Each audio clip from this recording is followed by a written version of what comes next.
오늘 주일을 맞아 함께 나눌 주제 말씀은 누가 나를 건져내랴. 이 말씀은 로마서 7장 24절에 있는 말씀입니다. 같이 읽겠습니다. 오호라 나는 곤고한 사람이로다. 이 사망의 몸에서 누가 나를 건져내랴. 함께 기도하시겠습니다. 하나님 아버지 감사합니다. 하루도 은혜 없이는 살 수 없는 저희들입니다. 매일매일 하나님께서 저에게 주시는 은혜로 말미암아 감사하며 기뻐하며 또 영광을 하나님께 돌리며 살 수 있도록 은혜 주시니 감사드립니다. 오늘도 어김없이 태양이 솟았습니다. 이 또한 우리가 은혜인 줄 알고 있습니다. 오늘 맑은 날씨로 인해서 우리 마음이 더 상쾌하게 해주시고 매일매일 우리 입으로 들어가는 음식으로 인해서 그것이 어디서 왔는가 깨닫게 해주시고 감사하는 마음 갖도록 해주시니 감사드립니다. 오늘 하나님의 말씀 나누는 이 시간입니다. 처음부터 끝까지 함께 해주셔서 오직 하나님께만 영광이 돌아갈 수 있도록 도와주시고 인도하여 주옵소서. 이 모든 말씀 우리를 죄악에서 영원히 구원해 주신 예수 그리스도 이름으로 감사하며 기도드렸습니다. 아멘.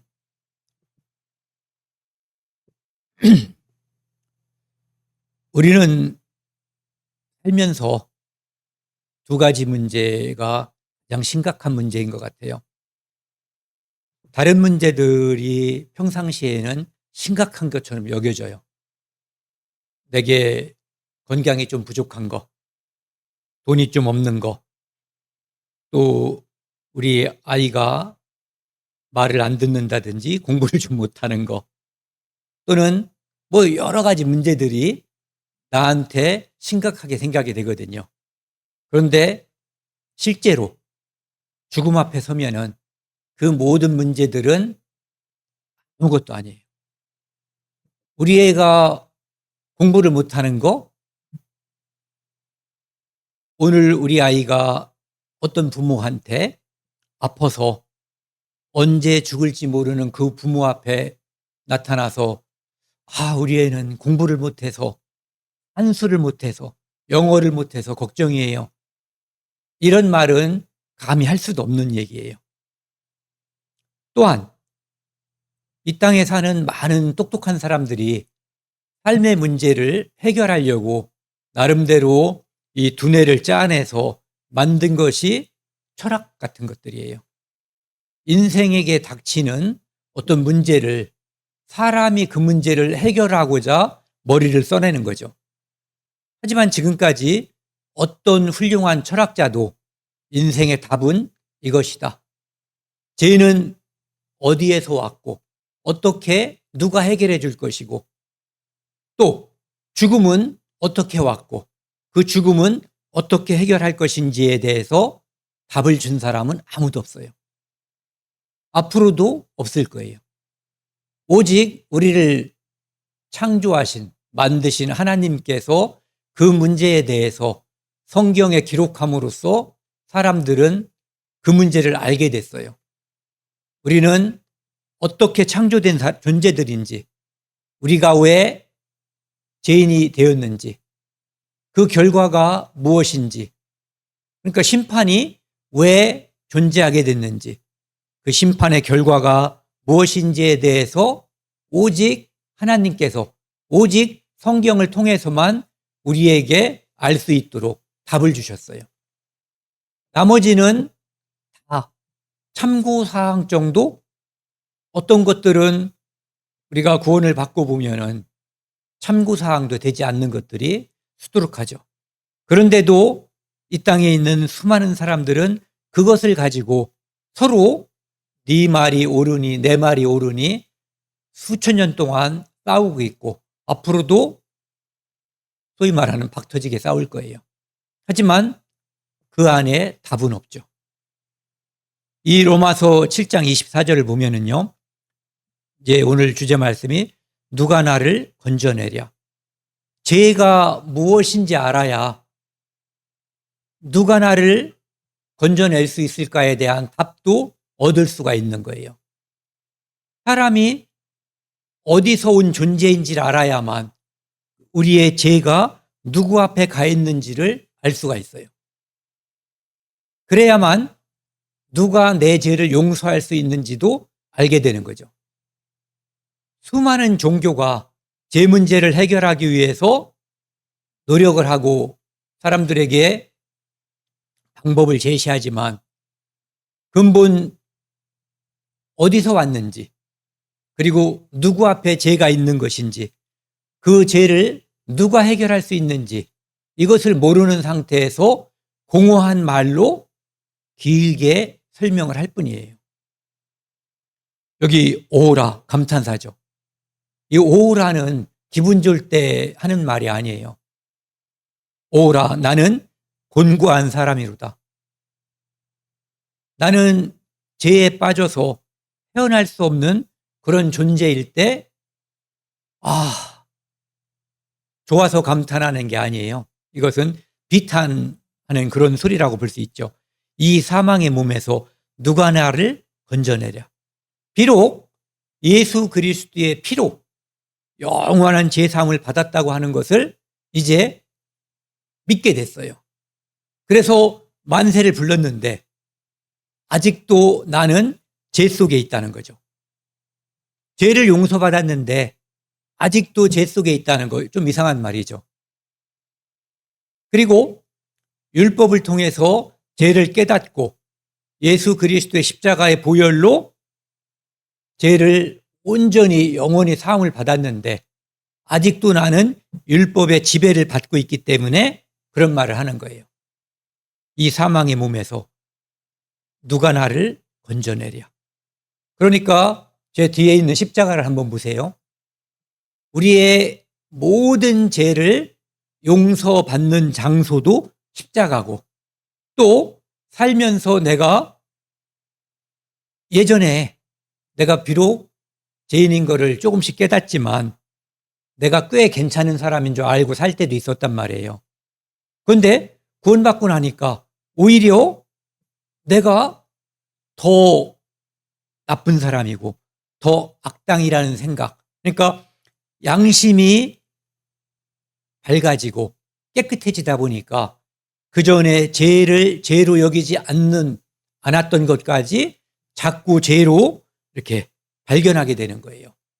그러다 보니까 이게 도대체 뭔가 나를 위해서 예수님이 십자가에 못 박히셨는데 나는 왜 아직도 이러고 있는가. 그래서 오호라 나는 곤고한 사람이로다. 이 사망의 몸에서 누가 나를 건져낼까? 건져내랴 라고 말하는 거죠. 그런데 그렇게 비탄에 젖어 있을 때 로마서 8장에서 이제 사도 바울은 답을 주죠. 그 답은 역시 우리가 사실은 이미 답을 얻은 거예요. 영원한 속죄라고 하는 것은 미래에 구원받은 성도에게 주어지는 어떤 죄들이 있잖아요. 주어졌다기보다는 그가 죄에 빠질 수가 있거든요. 그것까지도 다 용서한 거거든요. 그런데 그 죄책, 내가 이러면 안 되는데라는 죄책감, 이것 때문에 역시 또 고민을 하게 되거든요. 그런데 그것까지도 하나님은 다 아시잖아요. 하나님이 아시고 그 모든 것을 용서하셨음을 그때 비로소 아는 거죠. 정죄하는 그 마음에서도 완전히 정죄가 없어졌다는 것을 깨달을 때 우리가 비로소 안심하는 거죠. 하나님께서 내 모든 죄를 심지어 죄책감에서 나를 다 해방시켜 주셨구나 라고 하는 것을 알게 되는 거예요. 오늘 찬송가는 이제 이 찬송가가 260장이거든요. 제목은 우리를 죄에서 구원하시려. 요 맨 뒤에 나와 있는 말씀이 누가 나를 건져내랴. 아까 그 로마서 7장 24절 말씀이에요. 이제 우리는 답을 안 사람이에요. 이 질문에 대한 누가 나를 건져내랴라고 하는 질문에 대한 답을 알고 있는 사람들이고, 더 확대해서 이야기하면은 인생에 대한 답을 이미 받은 사람들이죠. 이 찬송가는요, P.P. 빌혼, 피터 필립 빌혼이라는 사람이 작사, 작곡한 거예요. 이분은 1865년에 여기 보시면은 미국 일리노이 주에서 태어난 사람이에요. 일리노이주 멘도타라는 데서. 그리고 1936년에 주님께 부르심을 받았어요. 요 위에 있잖아요. 여기 미시간. 여기가 전에 형제님이 미국 가 있는 동안에 있던 곳이, 그러니까 요 미시간에서 가까운 곳이죠. 일리노이라고 하는 것이. 요 오데오 주변에 있는 도시예요. 빨간 곳.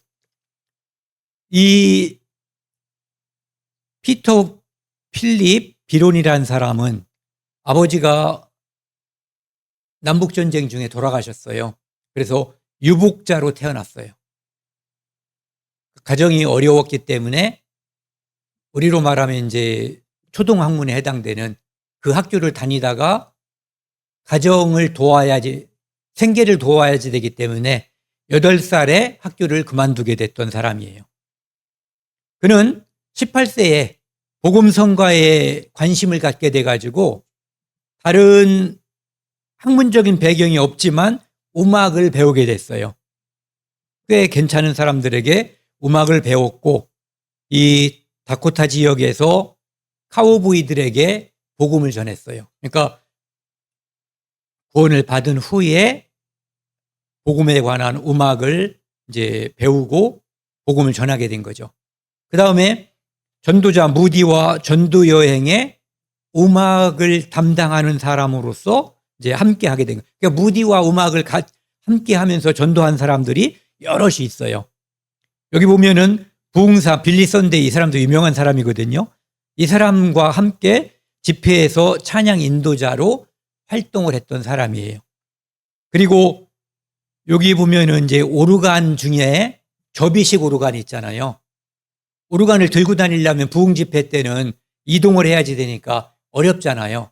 그래서 이 사람이 그걸 만들었어요. 접이식 오르간을. 그래가지고 부흥 집회에 사용을 했고, 만들기도 하고 판매도 하는 회사도 설립했던 사람이에요. 그러니까 가정 형편상 뭔가 배움이 짧았는지 모르지만 주님을 위해서 쓸 수 있는 이 머리를 주님께서 그 후에 충분하게 주셨던 거죠. 그래서 은혜 속에서 살던 분이에요. 오늘 이제 우리가 함께 나눌 260장, 우리를 죄에서 구하시려, 작사 작곡했고요. 찬송가 410장, 내 마음에 한 노래 있어, 이것도 작사 작곡했고요.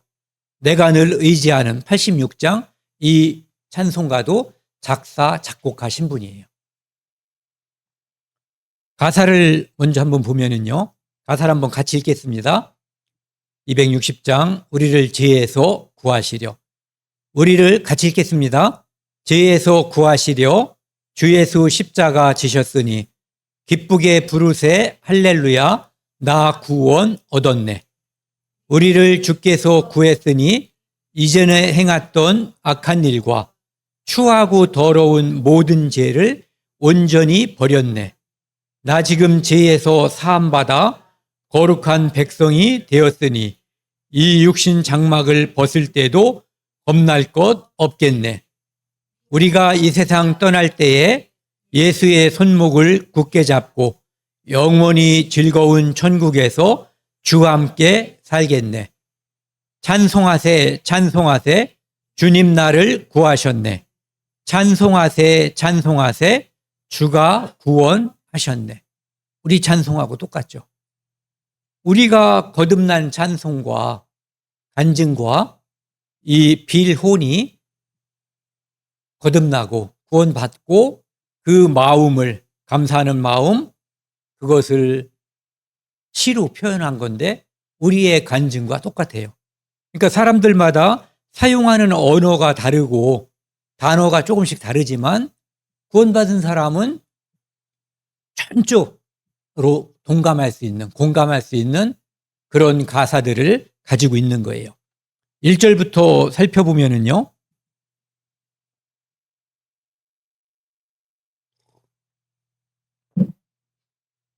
우리를 죄에서 구하시려 주 예수 십자가 지셨으니 기쁘게 부르세 할렐루야 나 구원 얻었네. 제 문제는 인생에 있어서 가장 중요한 문제예요. 모든 종교가 이 문제를 다뤄요. 그런데 오직 하나님만이 이 죄 문제를 해결할 수 있어요. 예수님께서 중풍병자에게 내 죄 사함을 받았다고 했을 때 바리새인들이 반발했죠. 그가 네기에 죄를 사하냐. 그런데 예수님께서 의도적으로 그 말씀을 하신 거예요.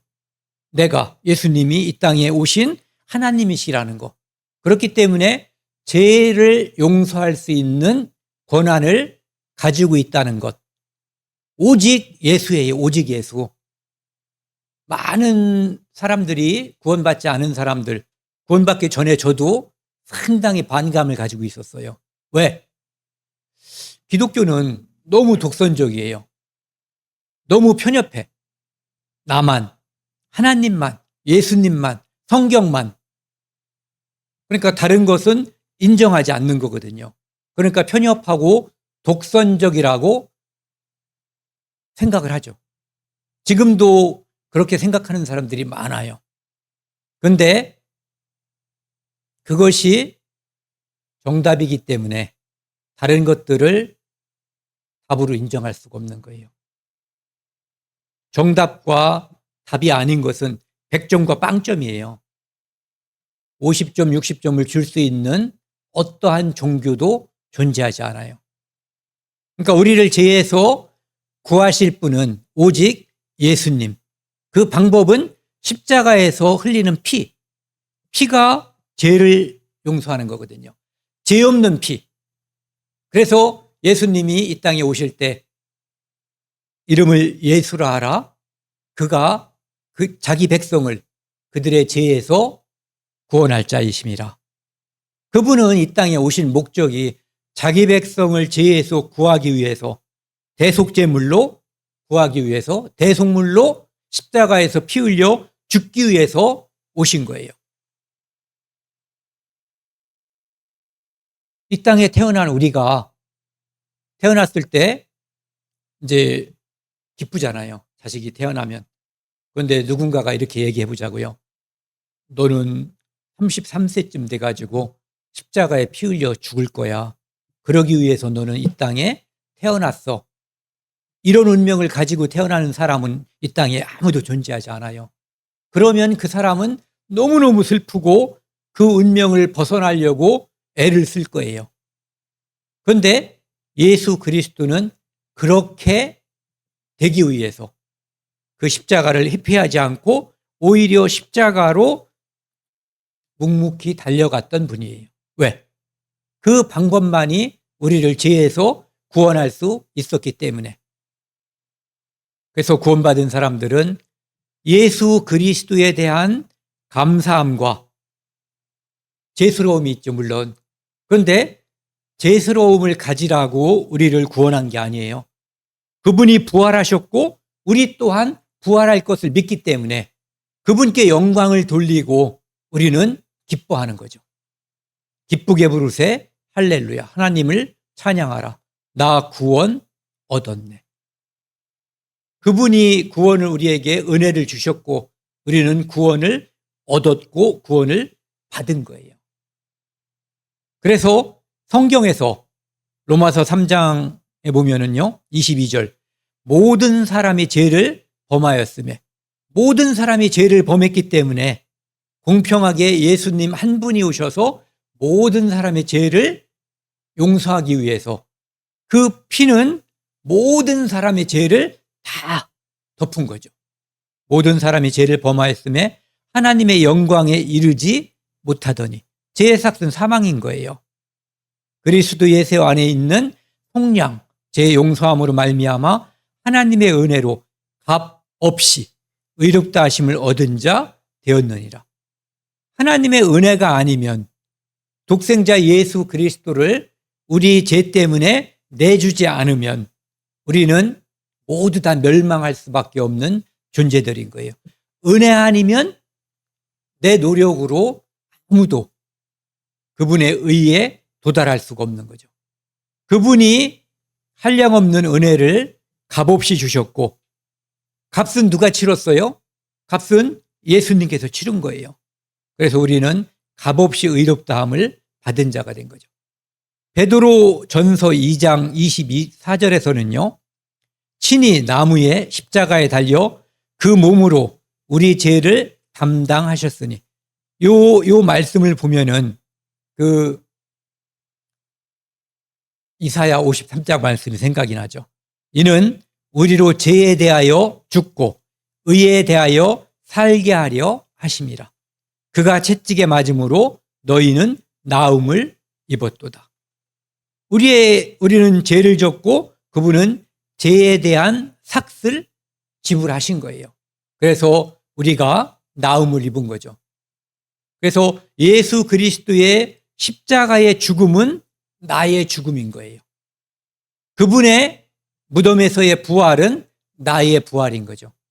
그래서 그리스도인들, 거듭난 자들은 이것을 믿는 거예요. 예수의 죽음, 나의 죽음. 예수님의 부활, 나의 부활. 그분이 오실 때 나는 그분과 영원히 함께 한다는 거.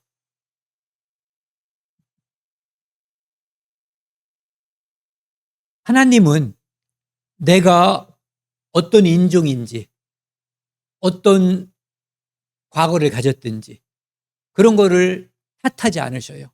구분하지 않으셔요. 아담의 모든 후손을, 아담을 포함해서 십자가에서 다 포함해서 한 사람도 빼지 않고 다 용서하신 거예요. 그러니까 그분의 사랑은 모든 죄인을 포용한 거죠. 감사하는 거예요.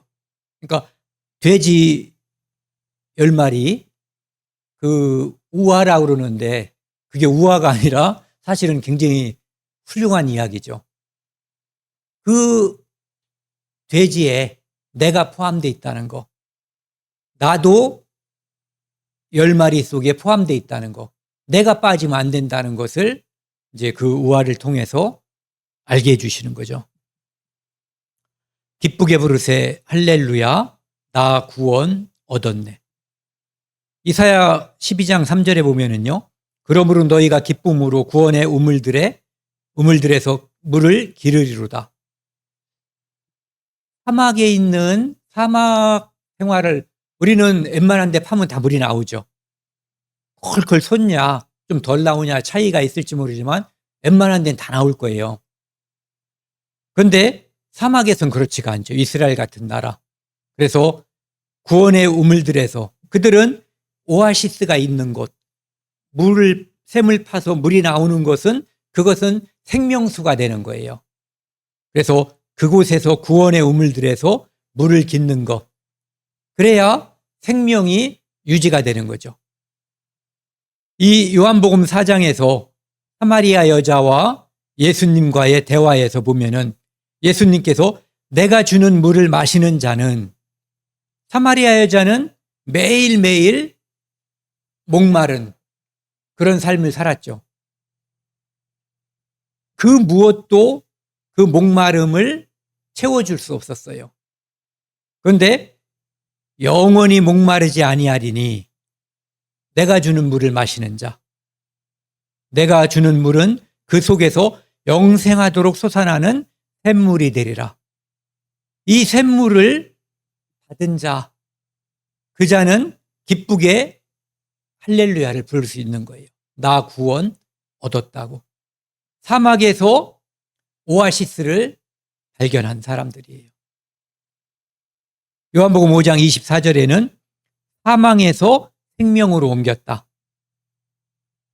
영생을 얻었고 심판에 이르지 않는다라고 말씀하셨어요. 이것이 우리가 살아있는 동안 매일매일 기쁨인 거예요. 죽어봐야지 안다고 하는 것은 믿음이 아니에요. 만나가 하늘에서 매일매일 내렸는데 내일은 내릴지 안 내릴지 모른다? 내일 가봐야, 잠깐만요. 내일 가봐야 한다. 이것은 하나님을 믿지 않는 거죠.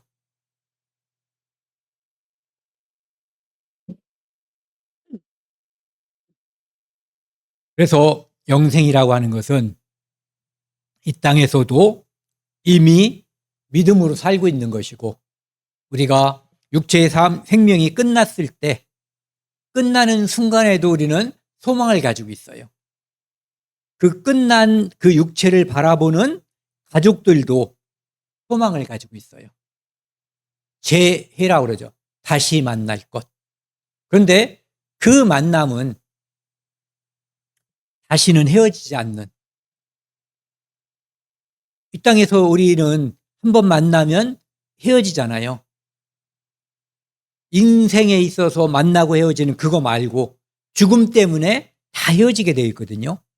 만난 사람은 헤어지고, 구원받은 사람은 헤어졌다가 그곳에서 또 다시 행복하게 만나는 거예요.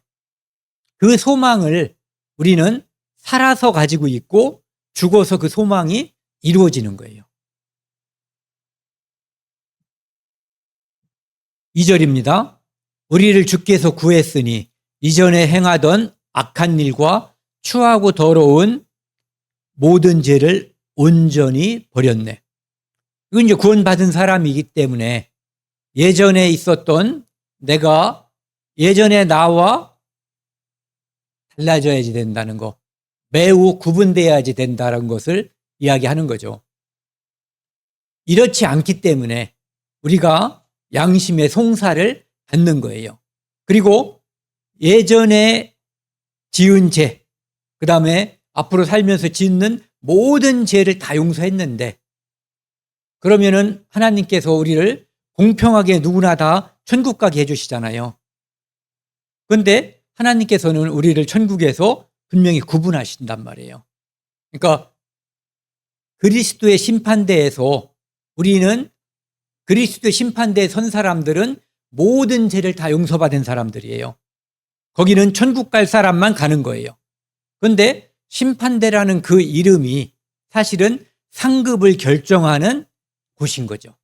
시간인 거예요. 그래서 그곳에서 우리가 구원받은 후에 어떠한 삶을 살았는가에 따라서 상급이 결정되는 거예요. 여기 보시면은 너희도 전에 그 가운데 살 때에는 그 가운데서 행하였으니, 제 가운데 살았고 제 가운데서 행한 거예요. 이것은 누구도 예외가 없어요.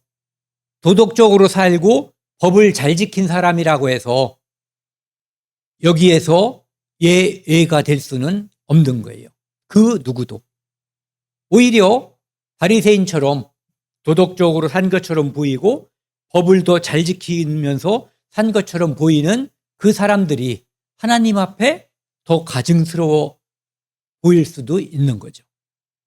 막 죄를 짓자, 죄 짓는 사람이 더 잘한 거다라는 의미가 아니라, 하나님은 내면에 있는 양심의 꺼리낌, 그것까지도 다 보고 평가한다는 얘기죠.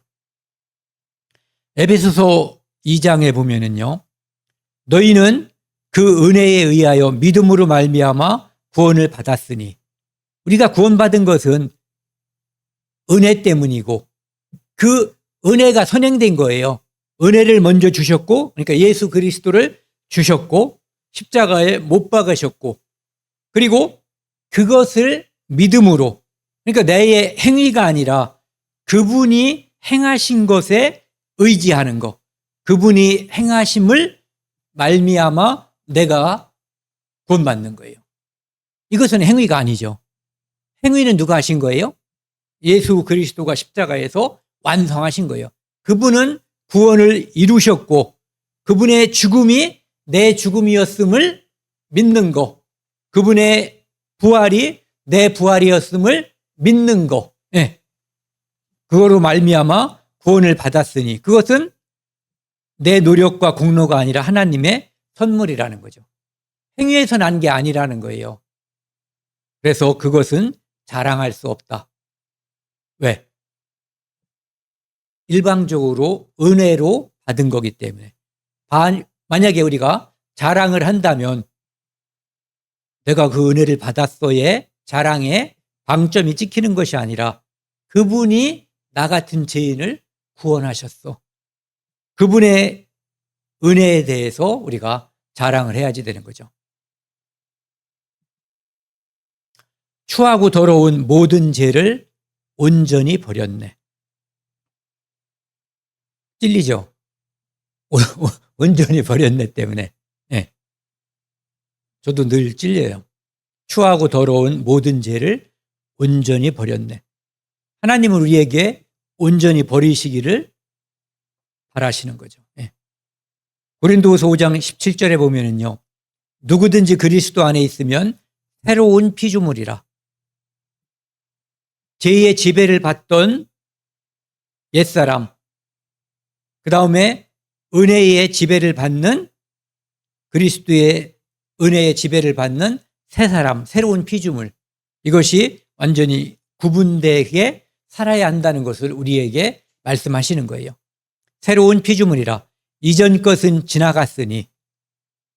지나간 물은 물레방아를 돌릴 수 없다고 그러잖아요. 물레방아를 이미 떨어진 물이니까. 네. 그것처럼 우리는 옛사람이 이미 십자가에서 죽었기 때문에 그 사람을 다시 부활시켜서 나와 함께하지 않아야 된다는 것을 말하고 있는 거죠.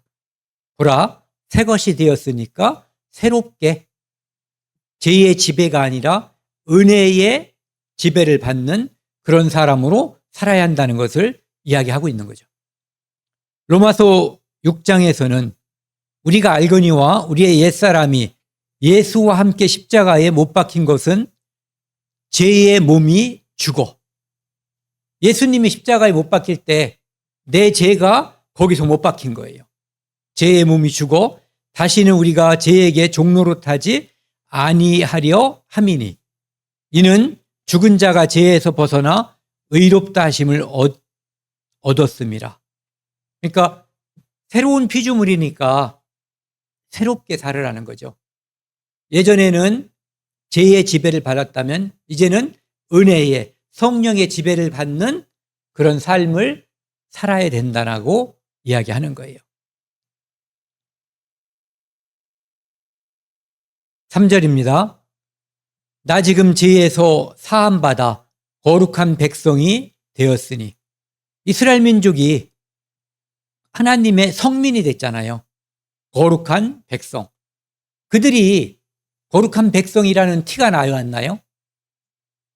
그들의 말과 행동을 보면은 거룩한 백성이라는 게 아무것도 없어요. 그런데 하나님이 그들을 거룩하게 해주셨기 때문에 거룩이라고 하는 것은 구별한 거예요.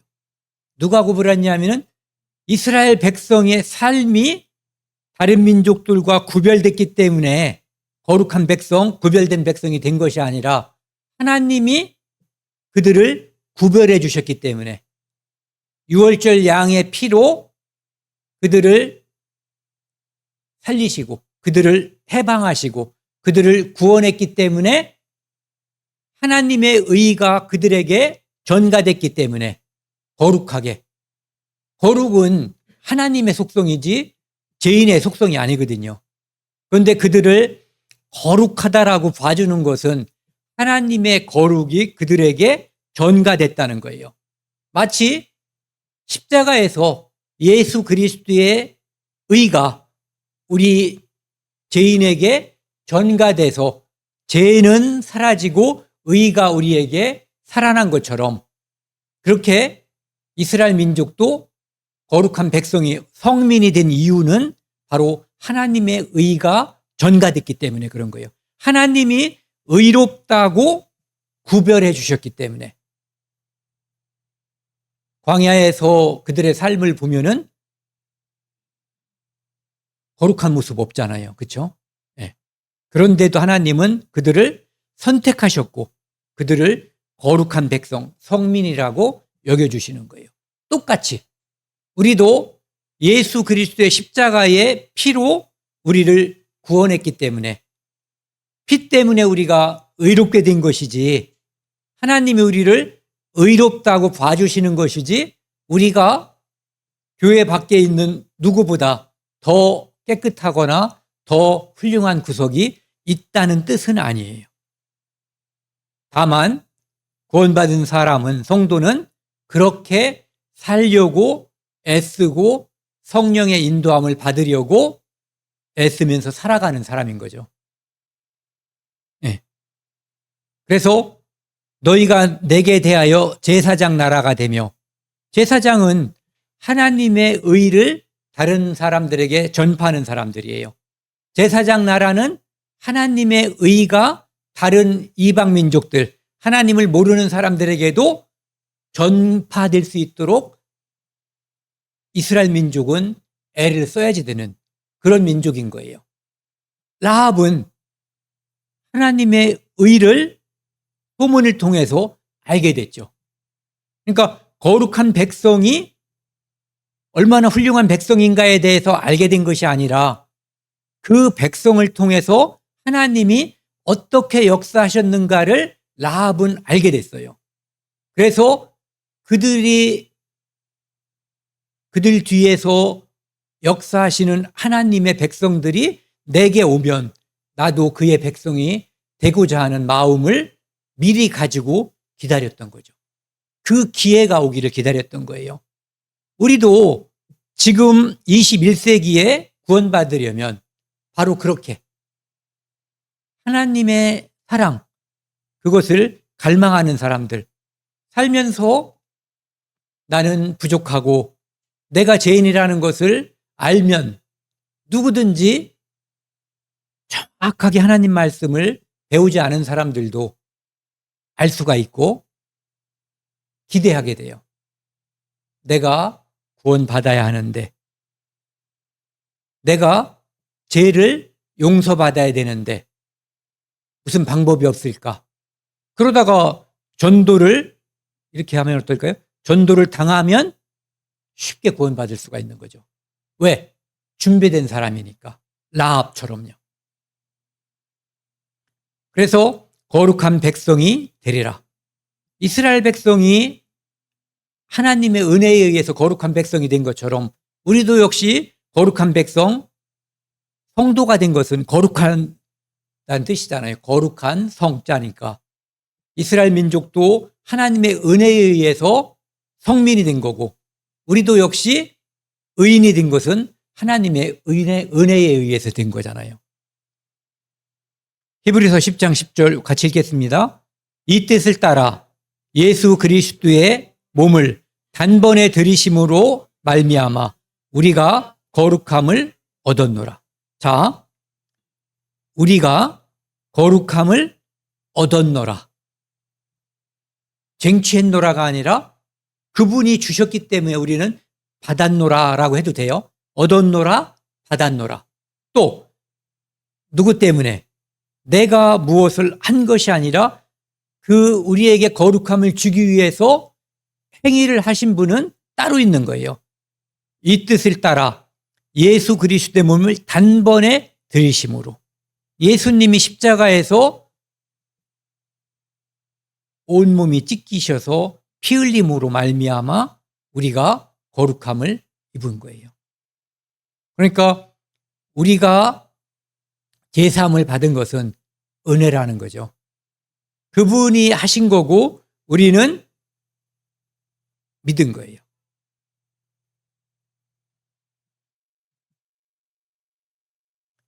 그런데 우리는 구원받았어도 아직은 이 육신 장막을 입고 있죠. 우리가 마치 옷을 입고 있는 것처럼 우리는 아직 이 불완전한 육신 장막, 이 육체를 가지고 있어요. 이 육체가 있는 동안에 우리가 죄에서 온전히 벗어날 수 없어요.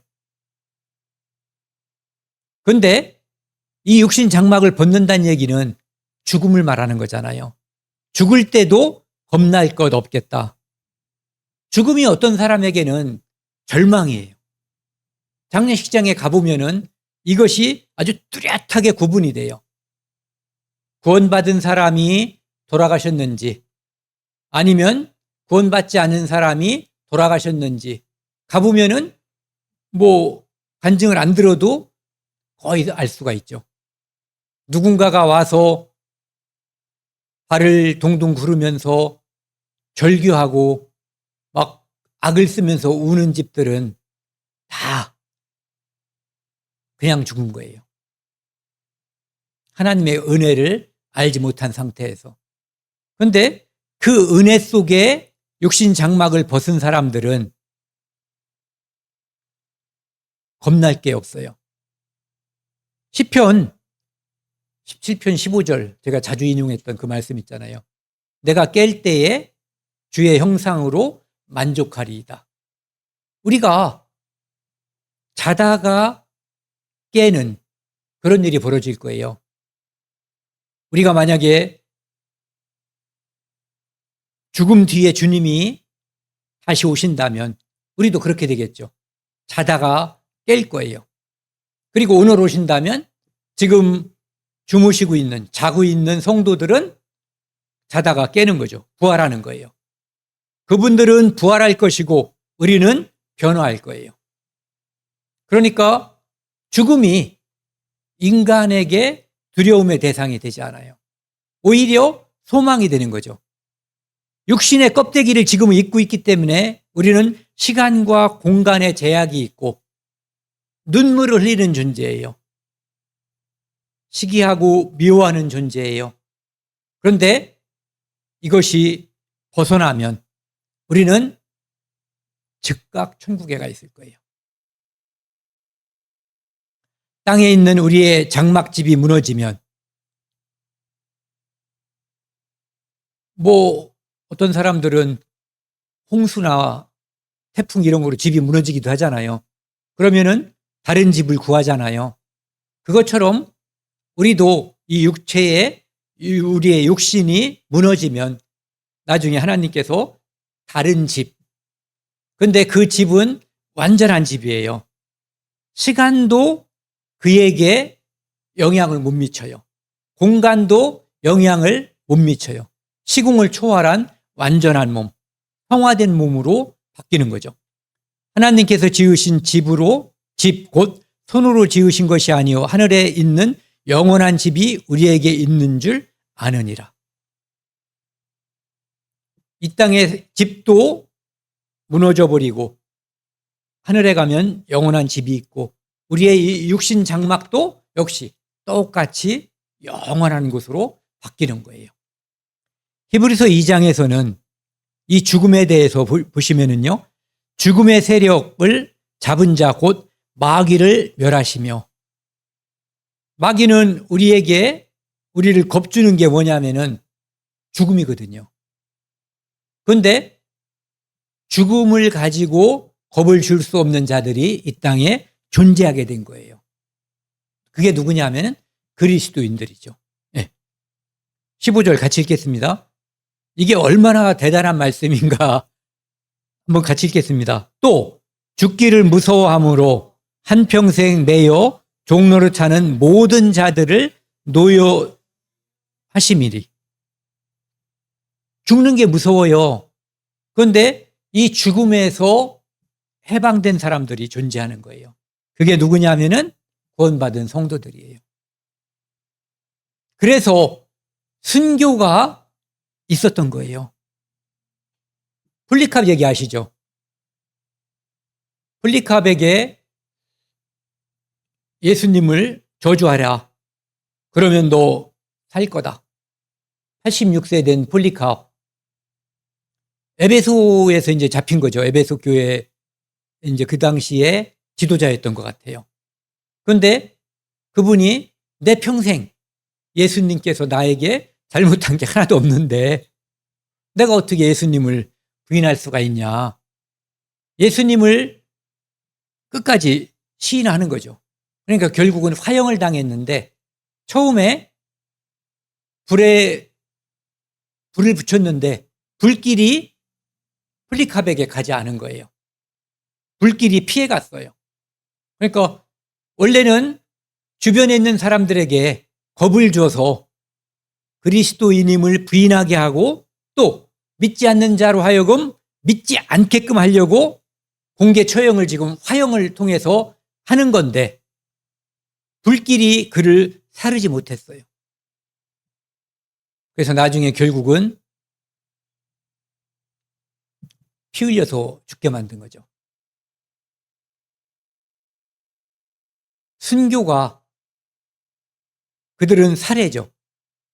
그 믿는 사람들을 죽이는 그 공포, 살해가 사람들로 하여금 공포에 떨어서 다시는 믿지 못하고 또 믿는다고 말하지 못하게 하려고 시도한 것인데 공개적으로 오히려 도대체 무엇이 저 죽음을 극복하게 했을까?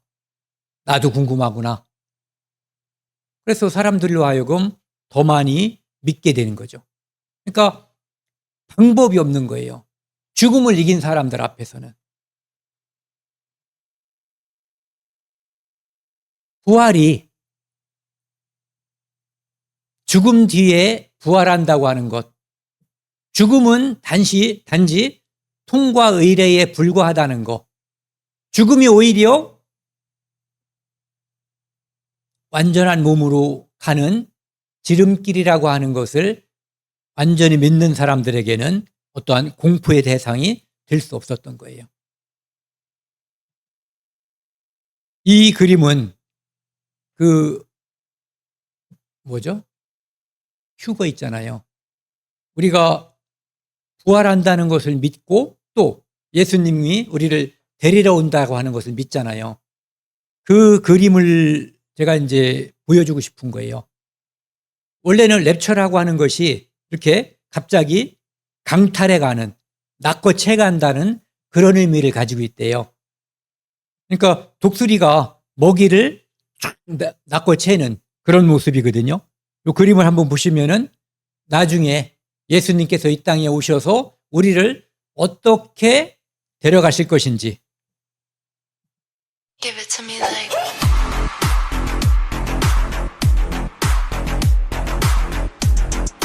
네, 또 잡았죠. 이 독수리는 놓칠 때도 있을 거예요. 독수리의 발톱이 아무리 날카롭고 독수리가 저런 것을 잘할 수 있게끔 특화되어 있어도 실패할 때도 있을 거예요. 그런데 예수님께서 공중에 재림하실 때 그분을 진짜 믿는 모든 사람들 단 한 사람도 빠뜨리지 않고 하나의 실수도 없이 모든 사람들을 다 채갈 거예요. 다 끌어갈 거예요. 이게 우리의 소망이에요. 이 소망은 모든 믿는 자들이 다 가지고 있는 거예요. 그렇기 때문에 죽음이 사람들에게 공포가 될 수 없었던 거예요. 왜? 자, 누가 저한테 겁을 줬어요. 이 손에 동전 500원짜리가 있는데 500원짜리를 억지로 막 손을 채틀어서 뺏어가. 그리고 나한테 5만 원짜리를 주면 제가 화를 낼 필요가 있어요, 없어요? 네. 그거보다 더한 거죠. 죽음이 절망이고 사람들은 알아요. 구원받지 못한 사람들은 죽음이라고 하는 것이 다음에 무엇이 기다리고 있는지 어렴풋이 알고 있거든요. 그래서 두려운 거예요. 그래서 생긴 말이 개똥에 굴러도 이 세상 이 땅이 낫다는 게 죽으면 지옥 가니까 거지처럼 살아도 지옥 가기 전 단계가 훨씬 나은 거죠. 그런데 누군가가 와가지고 너 500원짜리 가지고 있냐? 500원짜리 나 주면은 5만 원짜리 한 묶음 줄게. 이러면은 500원짜리 뺏기는 거에 대한 두려움이 있어요, 없어요? 없죠. 오히려 기쁘게 저 2개 있는데요. 이렇게 말할 수가 있죠. 그것처럼 죽음이라고 하는 것이 완전으로 나아가는 길이에요. 완전으로. 4절입니다. 우리가 이 세상 떠날 때에 예수의 손목을 굳게 잡고, 어찌 보면 우리가 잡는 게 아니라 그분이 우리를 잡아서 채 가는 거죠. 네. 그분이 우리를 인도하시는 거예요. 우리가 길 모르는데 꽉 잡고 간다기보다는 그분이 우리를 데리고 가는 거죠. 천사가 우리를 인도하는 거예요. 영원히 즐거운 천국에서 주와 함께 살겠네. 여기는 영원한 곳이고 즐거운 곳이에요. 그리고 이 땅에 있는 곳이 아니라 하늘에 있는 곳이고, 혼자 사는 곳이 아니라 주와 함께 사는 곳이에요. 그곳으로 우리가 가는 거죠. 어린아이한테 질문을 했대요. 부활을 하려면 어떻게 해야지 돼? 이제 주일학교 선생님이 물어본 거니까 그 선생님의 기대했던 답은 거듭나야 돼요. 뭐 이런 거를 기대한 거예요. 그랬더니 어린아이가 해맑게 일단 죽어야 돼요. 이러더래요. 죽어야 부활을 하죠. 네. 한 번 죽는 것은 사람에게 정하신 거고 그 후에는 심판이 있어요. 그런데 우리에게 있는 심판은 그리스도의 심판되고, 네. 믿지 않는 자에게 있는 것은 크고 흰 보좌에서의 둘째 사망에 이르는 심판이에요. 그 차이는 어마어마한 차이가 나는 거예요. 요한복음 10장 28절에 보면은요, 같이 읽겠습니다. 내가 그들에게 영생을 주노니 영원히 멸망하지 아니할 것이요 또 그들을 내 손에서 빼앗을 자가 없느니라. 독수리가 탁 챘는데 참새가 빼앗을 수 없죠. 그것처럼 하나님께서 우리를 내 소유다라고, 하나님이 울타리를 만들고 하나님이 품어주신 거예요. 이렇게 하나님이 깍지 낀 그 안에 우리가 들어있는 거죠. 그러니까 전능자가 우리를 보호하시는데 누가 우리를 빼낼 방법이 없는 거죠. 탈락할 방법이 없어요. 아까 그 말씀이요. 시편 17편 15절 말씀 같이 읽겠습니다. 나는 의로운 중에 주의 얼굴을 배우리니 깰 때에 주의 형상으로 만족하리이다. 의로운 중에. 나는 의롭지 못하지만 그분이 나에게 의를 입혀주셨어요. 그래서 나는 의롭게 된 거예요. 그래서 그분을 의로운 중에 만나는 거죠. 그래서 깰 때, 자다가 깨요. 저는 우리 엄마 아버지 산소를 가면은 이분들이 언제 깰까? 그날이 내가 변화하는 날이고, 또는 나도 죽는다면 나도 부활하는 날이 되는 거죠. 깰 때에 주의 형상으로 만족하리이다. 내게 당신이 전부야. 아까 우리 농담에 썼던 거 있잖아요. 우리의 전부가 하나님인 거예요. 그러니까 만족할 수 있는 거죠. 영원히 즐거운 천국에서 주와 함께 살겠네. 아까 말씀드린 것처럼 영원히 살려면 부활을 해야지 되는 거예요. 나는 부활이요 생명이니 나를 믿는 자는 죽어도 살겠고 무릇 살아서 나를 믿는 자는 영원히 죽지 아니하리라. 우리가 그런 존재들이에요. 지금 우리는 육체의 생명이 죽을 수도 있어요. 하지만 우리 영혼은 지금부터 영원히 죽지 않아요. 둘째 사망은 우리를 심판하지 못해요. 요한복음 14장 3절에 보면은요, 내가 다시 와서 우리를 데리러 오겠다고 약속해 주셨어요. 너희를 내게로 영접하여 나 있는 곳에 너희도 있게 한다. 네. 그리고 요한계시록 21장 4절, 성경 전체에서 가장 위로가 되는 말씀 중에 하나예요. 같이 읽겠습니다.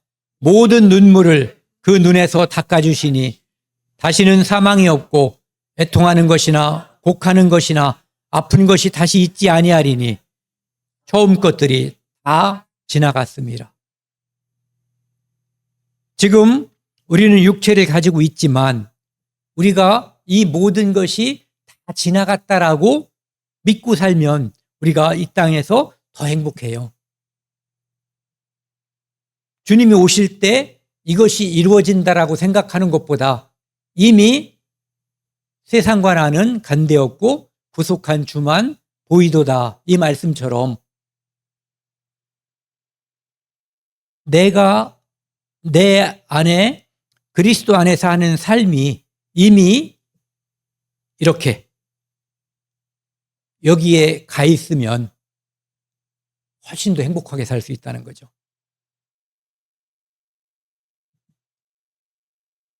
그래서 구원받은 사람이 이 땅에서 할 수 있는 것은, 해야 되는 것은 걱정과 근심이 아니라 내일을 위한 어떠한 삶의 계획을 세우는 것이 아니라 찬송하세, 찬송하세. 다른 말로 하면 할렐루야죠. 할렐루야, 할렐루야.